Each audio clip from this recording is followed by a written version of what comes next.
So the Congress is set to have its first non-Gandhi chief in nearly 25 years as Mallikarjun Kharge and Shashi Tharoor face off in the party's internal elections today. At least 9,200 Congress delegates across the country will be casting their votes to elect the party's 37th president since independence in an election that could change the course of the Congress party.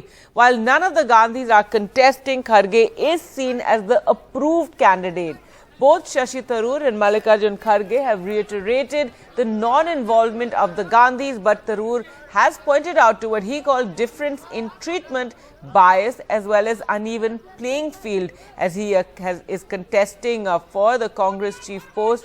Kharge has declared that he believes in collective decision-making and would take the guidance of the Gandhis. Elections are being held 3 years after Rahul Gandhi stepped down from the top post after the second straight election defeat of the Congress in 2019. The 52-year-old, who's currently leading the party's Bharat Jodo Yatra, has firmly refused to return as president despite pressure and requests from other leaders. Well, let's go across to Sunil Prabhu now for more. And Sunil, so finally, after 3 years after Rahul Gandhi stepped down, today election for a new Congress president, and it's after 22 years that you're covering a Congress president election. That's right, Gargi. It's a rare occasion. This is definitely something that one remembers of covering when Mr. Sitaram Kesri as well as Sharad Pawar and Rajesh Pilot. Of course, the other one was when Mr. Jitendra Prasad as well as Sonia Gandhi contested against each other.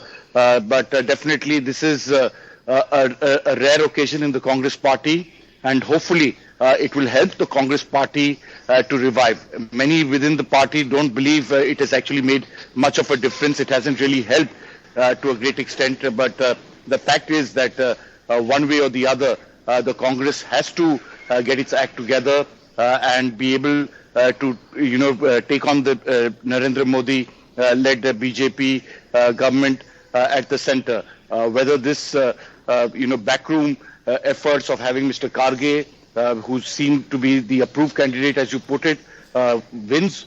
And then, of course, the main point, as I was pointing out, is that those who are within the Congress party have some kind of connect with Mr. Tharoor. He's been talking about all the correct things, about the high command culture, about the fact that there needs to be elections in the CWC, democratizing the party.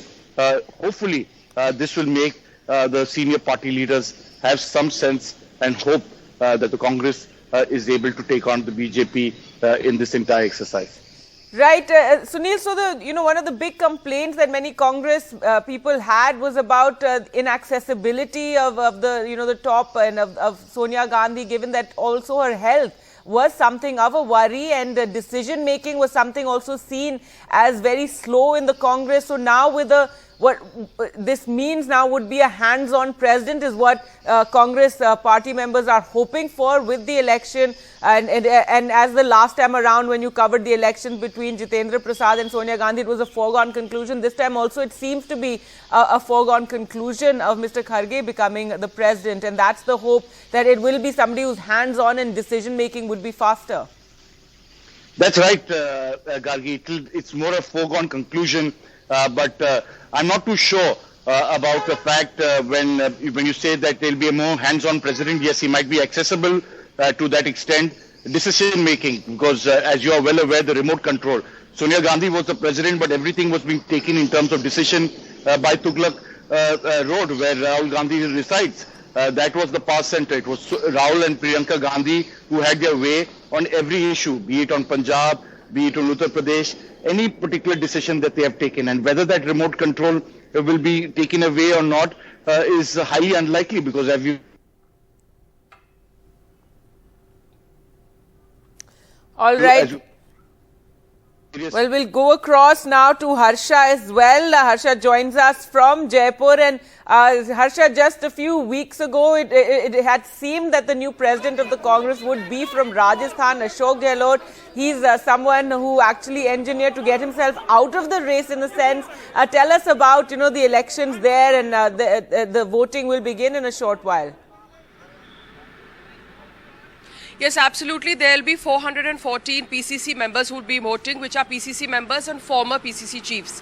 And of course, that includes Sachin Pilot. In fact, I'm outside his house right now. It's quite quiet. It's pretty early in the morning right now for everyone, I think, to get going, because yes, the elections do begin at 10 o'clock. But the impact of this election definitely led to certain political fallout in Rajasthan. So we do know that Ashok Gehlot, who really was the front runner for the post, then had to step aside, because after that what happened was that the MLAs, a certain section of the MLAs refused to attend that CLP meeting. They said they wanted Ashok Gehlot to continue as Chief Minister, and then the standoff between the Gehlot faction and those supporting Sachin Pilot. Also, Rajasthan goes into the election in 2023. So it's important, the political ramifications of this election are probably more important for Rajasthan than they are perhaps for the Congress at a national level. All right, it's early in the morning, as you said, not much activity happening right now, but 10 o'clock is when that election will begin and when the delegates will start coming in to file put their votes in. Thank you so much both for joining us, and of course we'll return to you for more updates. We're also joined by Shrija, who's outside Mr. Kharge's residence. Shrija, tell us what's happening there. Also, Rahul Gandhi will be casting his vote while he's on the Bharat Jodo Yatra.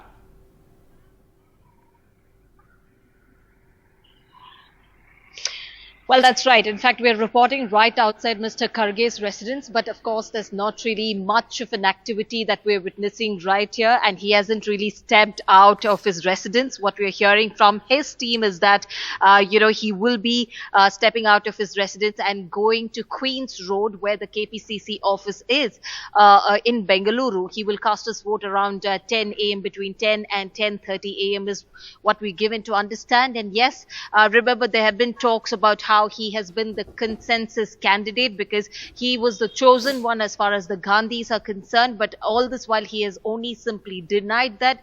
Even during the yesterday's press conference, he made it very clear, saying that they're just simply two candidates who are contesting for this Congress president polls. But there is, of course, not really the chosen one, as far as Mr. Kharge has clarified.